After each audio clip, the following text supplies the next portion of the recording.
Happy Friday, everybody. I am very grateful that you can be here to join me today because whether you have children or you have grandchildren or maybe you're just a kid at heart, it doesn't matter. If you like chicken nuggets, we are going to make chicken nuggets happen. So, let's make some chicken nuggets.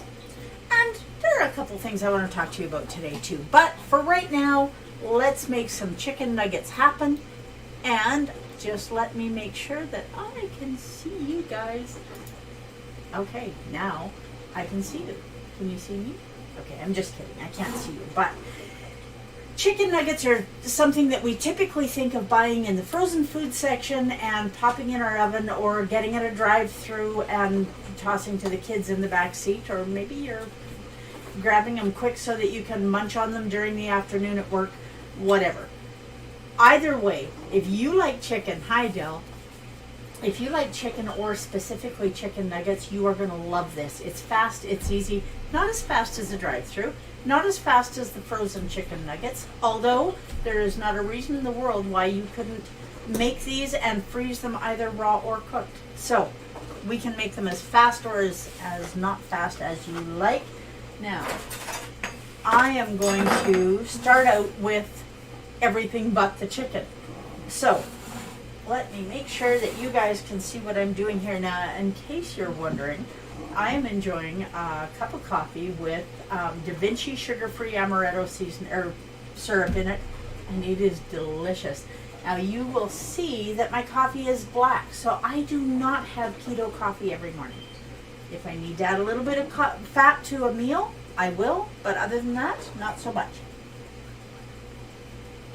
And I have some exciting news for you guys, because starting, well, yesterday actually, you will find TSL Organics, my new organic spice line, at farmers markets in central Alberta. And I will be, before the end of the weekend, I will be posting a price list on this Shining Life. And I've had people ask me, so I'm going to say it, TSL, this Shining Life. That's what it is. Okay, now let's get started on this. Now we need, first of all, 1 cup of shredded cheese. Now this is a shredded Mexican cheese, and I love it. And you can use any cheese you want. Do not use low-fat cheese. Please do not use low-fat cheese. We want to make sure that you are getting, let me make sure that I'm looking right at you here. We want to make sure that you are getting fat in your meal instead of sugar. Did you know that that's a trade-off? The lower the fat content, the higher the sugar content. It's a rule. Okay, so we have 1 cup of shredded cheese, 110 grams. So that's, I'm going to do it both ways here. We have half a teaspoon of pepper, 3/4 of a teaspoon of salt, and we are going to use 2 teaspoons, give or take, a little less, 20 grams of TSL Organics. I'm going to show you guys my packaging. This is my dip mix. Now you can buy ranch dip mix in the grocery store. Check the ingredients, because what you're paying for is not spices. What you're paying for is cornstarch and gluten and sugar, and you won't find any of that in TSL Organics. Okay, so we are going to put just about 2 tablespoons, not quite 2 tablespoons of ranch dip mix. Now you can make this as strong or not as you like. This is another one of those things. Make it the first time the way we're doing it today. And if you want a little bit more of something, then do a little bit more of something. It's all up to you. Okay, so next on my list is 2 tablespoons. I'm going to mix this up a little bit first. There's nothing worse than getting a clump of salt, or, well, there is worse than getting a clump of salt, but a clump of pepper isn't necessarily very appetizing or pleasurable. Now I'm going to put in 2 tablespoons of Frank's Red Hot. So I'm going to tell you about the Frank's Red Hot. If it were left entirely up to me, I would be putting like 4 tablespoons in. But Del does not like things quite as spicy as I do. So we're going to just use 2 tablespoons. So this makes my mouth happy and it makes his mouth happy, and I can take a little bit of Frank's red sauce or Red Hot and I can mix it with nothing, or I can mix it with a little bit of mayo. Okay, now do you guys remember on Wednesday we made butter pecan ice cream? Well, I figured something out. That butter pecan ice cream is absolutely delicious, and you are going to want to be here on Sunday, 10 a.m. Mountain, because on Sunday morning at 10 a.m. we are going to make sugar-free keto waffle cones. Because what's the point in having delicious butter pecan ice cream if you don't have a cone to put it in? So you want to make sure that you're here for that. Okay, now you can see in this bowl that I've got the Frank's Red Hot. I've got the egg, the cheese, the salt and pepper, the ranch dressing, and I've got the oven preheating to 425 degrees. Now to this I'm going to add 1 egg, and I'm going to mix it up again. Now, you know, I got a new apron a little bit ago, and I thought this was just the cutest thing. Pardon me. And I realized today when I put it on, it doesn't have a pocket. I'm not just sure how I managed to miss that, but I did. Okay, so we've got this all mixed up. Now this is easy to mix up. Now the next thing that we're going to add is our 1 pound of chicken. Now one of the things that I love about this recipe, if you guys hang out with me for any amount of time, you will know, or you will find out right now, that one of the things that I really have a phobia about is touching raw meat. Raw steak or a roast, I can handle that, but ground meat, not so much. Not sure why. I don't pretend to say that it is normal, but it is what it is nonetheless. So, okay, we are going to set this aside. Oh, I started telling you, my butter pecan ice cream is made with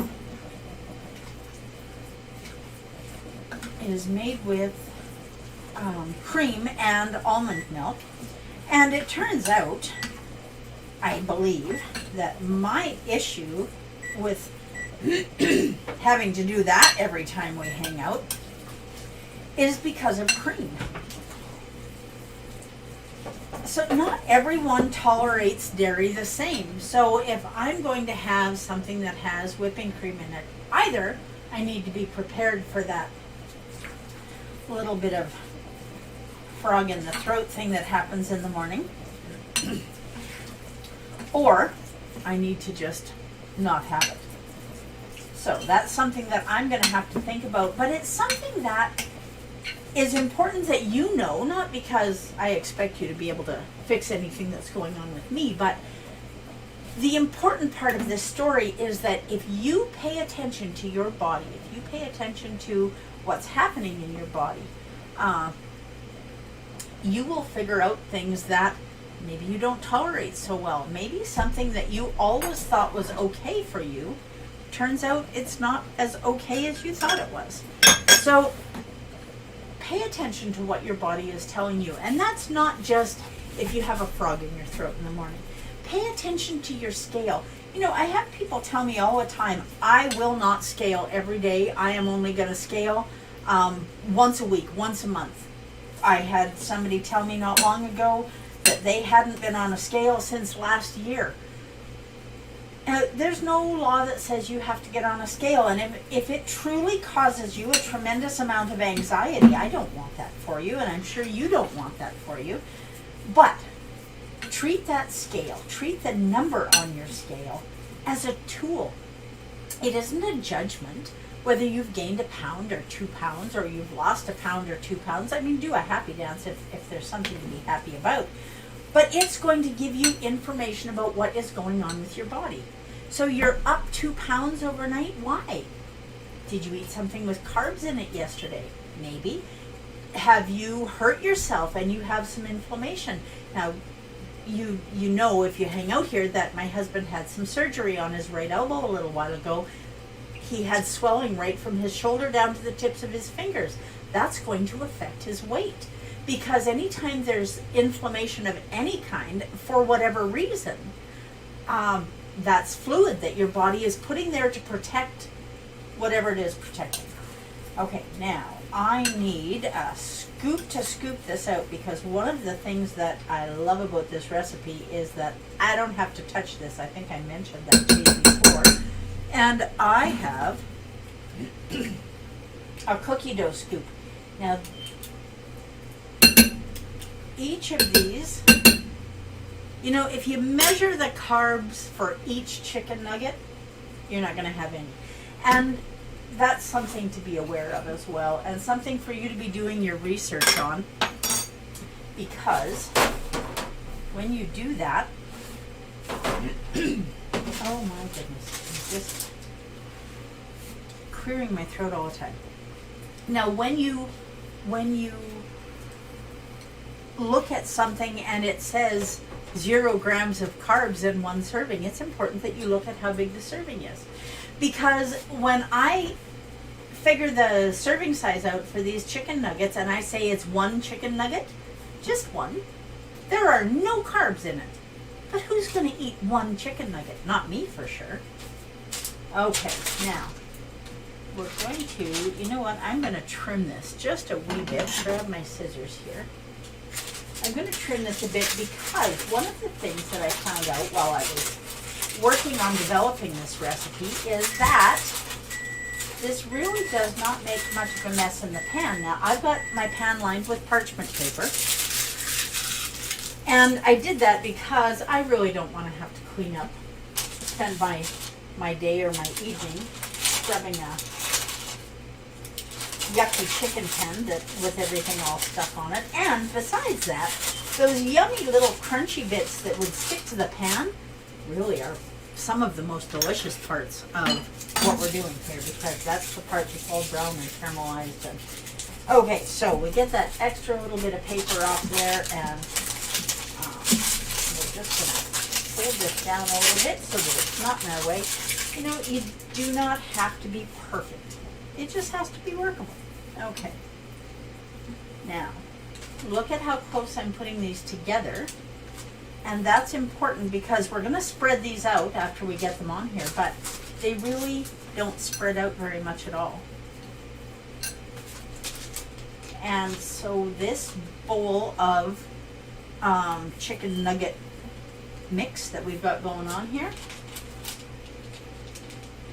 I figured it out at 4 servings, because I really like chicken nuggets, and I'm not going to not eat my chicken nuggets. So 4 servings is going to have 1 1/4 grams of carbs. That's it. The only thing that we've put in here that has any carbs at all is the TSL Organic Ranch Dip Mix. And it has carbs because it is made with herbs and spices, and they have a little bit of carbs in them. But 1 gram of carbs in a serving, I'm okay with that. So what do you eat with this? Because typically you go to a fast food place and you are going to be buying French fries with this, and French fries for the most part are not a thing when you're keto.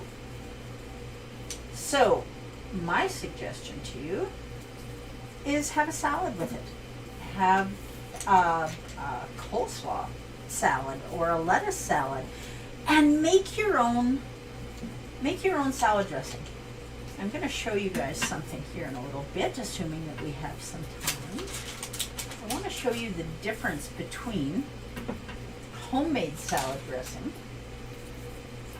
and salad dressing that you buy from the store. Now, when you make it at home, you know I would love for all of you to just have nothing but TSL spices in your cupboard when you can. Did you know? Now, I got to tell you, I'm kind of being a little bit of a conspiracy theorist here because I have not had time to check this out thoroughly. But I was reading an article yesterday that was talking about how picky the authorities are when they are looking at organic spices, and I'm very glad that they are, because I definitely want to make sure that anything that I am putting out there for you guys, I will go through whatever testing they need me to go through. I'm happy with that.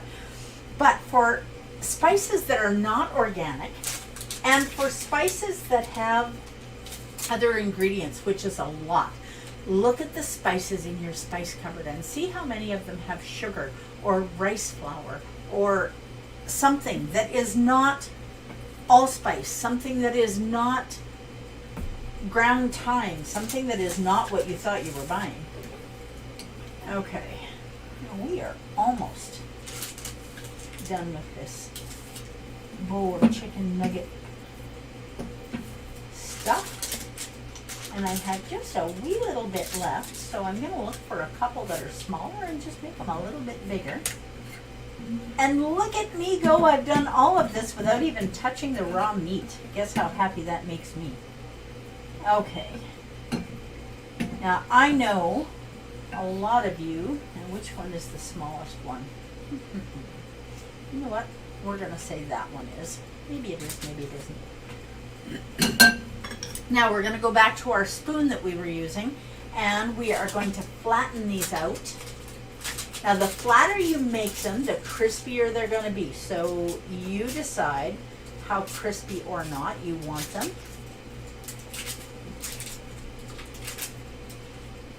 And we're going to put them in an oven at 425 degrees. Now, you know what? It really does depend on where you live, what your elevation is, whether or not it's going to be 425 or 400.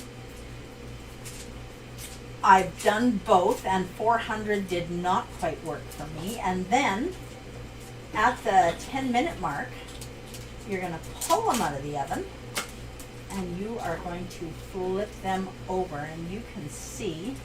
Okay, now look at this. There is just a wee little bit of chicken that didn't get mixed in.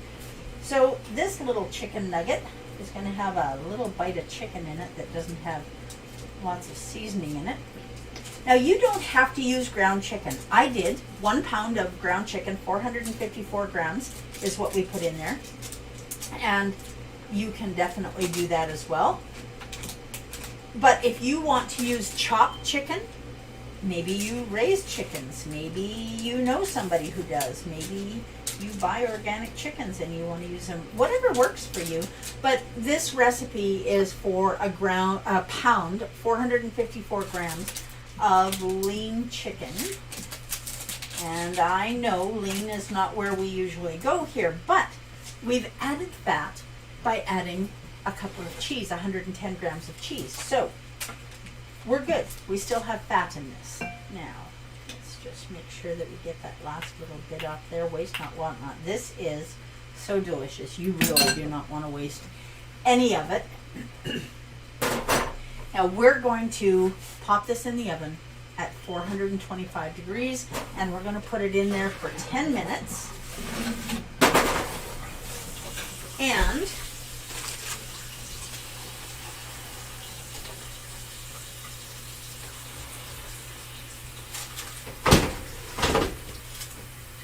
okay, let's pop this in here. Now, I was telling you about salad dressing. I want to show you something. Now, every now and again, and if you have somebody that goes shopping for you, or doesn't know everything about keto, or maybe you just want to make an exception to the rule, that's fine. But you do need to know what it is that you're doing. So I wanted to show you what you're getting when you buy salad dressing in the store. Now, this is a coleslaw dressing, Okay. Coleslaw dressing, I mean, you can maybe tell from the label. It looks like it probably has garlic and onion and looks like it should be really healthy, right? Let's see. Let's look at the back and see. The very first ingredient. Now, do you remember we've talked about oil? Good morning, Evelyn. We've talked about oils and which ones are healthy oils and which ones are not healthy oils. And the least healthy oil that you can possibly put in your body is soybean oil. It causes inflammation. It has phytoestrogens in it, so it gets your estrogen levels and testosterone levels all wonky, and you do not want soybean oil in your diet. Guess what the very first ingredient is in here? Yeah, soybean oil. The next one is water. The next one is sugar. So 2 out of the 3 top ingredients. Now, they're required to put the ingredients in order of appearance, kind of like a movie. So we have more soybean oil than anything else, and the only other thing that comes even close to that is sugar, except for the water that we're really not worried about. And then we have white vinegar, frozen egg yolk, salt, mustard, xanthan gum. Well, that's good. They use xanthan gum, so at least there's that. Glycol alginate. Do you know what glycol alginate is? If you're reading it on a label and you don't know what it is, you definitely want to be doing some research on that. Dehydrated onion and dehydrated garlic, polysorbate 60. That sounds like it would be yummy. Concentrated lemon juice, calcium disodium EDTA. Okay. Flavor. What is flavor? In my kitchen, flavor is the spices that I use. Flavor is right up front. Turmeric extract and citric acid. Don't have a problem with citric acid. I use that in a lot of things that I do. Citric acid is a natural ingredient, but that is the very last thing on the list here. So something that most people don't have in their kitchen. Now, the next thing is when we look at the grams of carbs in 2 tablespoons. Now, I don't know about you, but I watch my husband put this on his coleslaw when he uses it, and I assure you there is definitely more than 2 tablespoons there. And there are 9 grams of carbs in 2 tablespoons. That means you don't even have room in your meal for the salad. And out of those 9 grams of carbs, guess how many of them are fiber? 0. Guess how many are sugar? 9. So that's what that is. That's not what we want. And because people, it's summertime, and I don't know about where you are, but it is nice and warm here today. Yesterday was about 31 degrees, 90 Fahrenheit, 31 Celsius. Okay, let's see. Now, I know this hasn't been 10 minutes in your world, but in my world, it sort of kind of is. So we're going to pull these out, because I may or may not have already had a pan in the oven. Now, when we hit that 10-minute mark, we want to pull these out and we want to flip them over.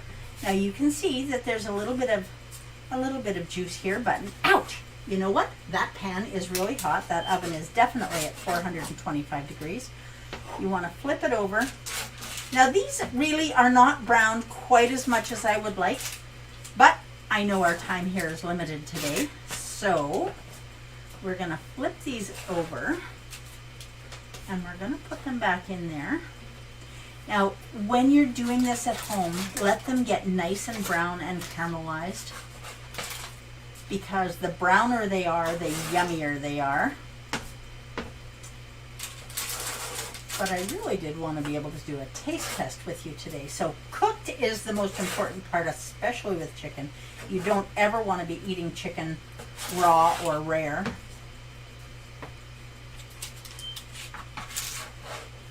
So these could have gone in for about 12 minutes. When I did it yesterday, I put them in for 15 minutes and it was too long.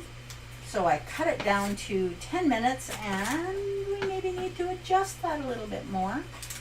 Okay, now we're gonna get these all flipped over. We're gonna pop them back in the oven. And we are gonna leave them in there for a few more minutes. Okay. That's going to make a mess. Now you can see what's dripping out on the paper here, and That is all stuff that I am not going to have to clean off the pan. Well, you would be able to see if I had actually shown you what I'm doing here. Let me show you. Okay, here's our pan. They're all flipped over. Not quite as browned as I would like, but you know what? It is what it is. They will be cooked thoroughly. Chicken you want at 165 degrees. You don't ever want to go less than that. Okay, now I want to talk to you about type 2 diabetes. And I want to talk to you about diabetic neuropathy. And I want to talk to you about neuropathy in general, because it's not always just about diabetes. So what is neuropathy? Neuropathy is a failure of your nerves to connect properly. And that doesn't necessarily mean that you're going to feel nothing. It might mean that you're getting crossed signals going to your brain. So you have a spot on your body, whether it's your feet or your hands or a spot on your leg. I have a spot about the size of a grapefruit that every now and again, for whatever reason, the feeling just goes away there. And I don't really know why. And I hadn't really put a name to it. I just figured it's one of those things, and it kind of comes and it goes. And I think maybe it's some leftovers from my type 2 diabetes, because once damage is done, it's done. So now let's get back to where we can just talk to each other here. Just because you have type 2 diabetes, just because you have high blood pressure, just because you have Crohn's disease, just because you have irritable bowel syndrome, just because there's a whole list of things that you could be talking about, it doesn't mean that you can't do your very best to fix it. It doesn't mean that you can't turn it around at least to some degree. But if you keep doing what you've been doing, and what you've been doing is making you sick, you're just going to get sicker. And if you want to do something that will just absolutely blow your mind, look up some statistics on type 2 diabetes or heart disease in North America. Because the numbers from the 1970s, when they first gave us that wonderfully healthy food pyramid. Now, if you're my age, you would have been in grade 6 when that food pyramid came out, and that's how everybody should eat. No fat unless it's vegetable oils, which it turns out are horrible for you. You should only have lean meat. You shouldn't be eating. They gave us all of these recommendations that they said were going to make us healthier, and yet we just kept getting sicker and sicker and sicker and sicker. And people at younger and younger ages were developing things like type 2 diabetes and high blood pressure, and children were having heart attacks. Like, what is going on? And yet the food guide, or the food pyramid, changed to the food guide, and then that changed to healthy plates. So what is it that we're doing to our bodies, and is it a good idea? And I am going to tell you that if you have got anything going on in your body that you don't like and you can't figure out why, it's very probably because of your diet. And specifically, it's because of the highly processed seed oils like soybean oil, like peanut oil, like vegetable oil, corn oil. Vegetables do not have oil in them. They just don't. The only oils that you should be putting in your body, and if you have not hung out here with me before, some of this is going to be a shock to you. The only oil that you should be putting in your body, other than olive oil and avocado oil, is coconut oil, or bacon fat, or tallow, or pork fat. If it comes from meat, you're good. If it comes from fruit, olive oil, avocado oil, yes, they are fruit, and I know they don't have any sweetness to them, but that's how come they're so perfect for us when we're doing keto. That's what you want in your diet, and you want to eliminate the carbs that are causing the inflammation that's making you sick. Carbs are like eating poison. And I have people say to me all the time, well, I'm going to do keto until I'm healthy again. I'm going to do keto until I've lost the weight, and then I don't have to worry about it anymore. And then they come back to me 6 months later and they say, I don't know why you recommend keto to anybody, because as soon as they quit, they gain back all their weight. That's what happened to me, and I gained back even more, and so I'm never doing keto again. And I will tell you this right now. Keto is not a weight loss diet. And keto is not something that you do for a month or 2 or 6 months or a year or 2. Keto is a lifestyle. And if what you were doing before was poisoning your body and making it sick, why would you think that you could go back to it at any point? You can't. This is a lifestyle. And if you stop doing keto, are you going to gain that weight back? Absolutely, because you've gone back to exactly what you were doing that made you sick in the first place. Okay, so that's my rant for the day. Because my heart aches for people who just don't get it. And I really want everybody to understand. So please share this with anybody and everybody. Send them a link in a text message or an email or whatever it is. And from wherever they want to watch it. I'm on Twitch, I'm on YouTube, I'm on Facebook. So however you want to send it. And while you're sending it, make sure you click on the bell or the thumbs up or all of the things so that we can hang out here on Wednesday, Friday, and Sunday at 10 a.m. Mountain. Now I'm going to grab these and check and see, well, okay, so I'm going to show you, and I am not going to do a taste test because I am going to put them back in the oven, but I do want you to see where we're going with this. Now with any kind of baking you can't do this, but with this I can take it out and show you and then pop it back in the oven. I will take pictures of this and I will post them on the Facebook page, so you can come to This Shining Life at Facebook and check these out. So these are going back in the oven. What else did be here on Sunday. I'm making ice cream cones. Who doesn't like ice cream cones? I know, I love them. Okay, so I might have to make some more ice cream for my husband because he is not a fan of pecans in general. So butter pecan, really not his favorite. So I don't know, maybe he'll want a vanilla ice cream cone. I'll have to talk to him about that. But one way or the other, I will be here Sunday morning at 10:30, and I owe you a thank you because you guys are going to help me eat an ice cream before lunch. So that's a good thing. From now until Sunday morning,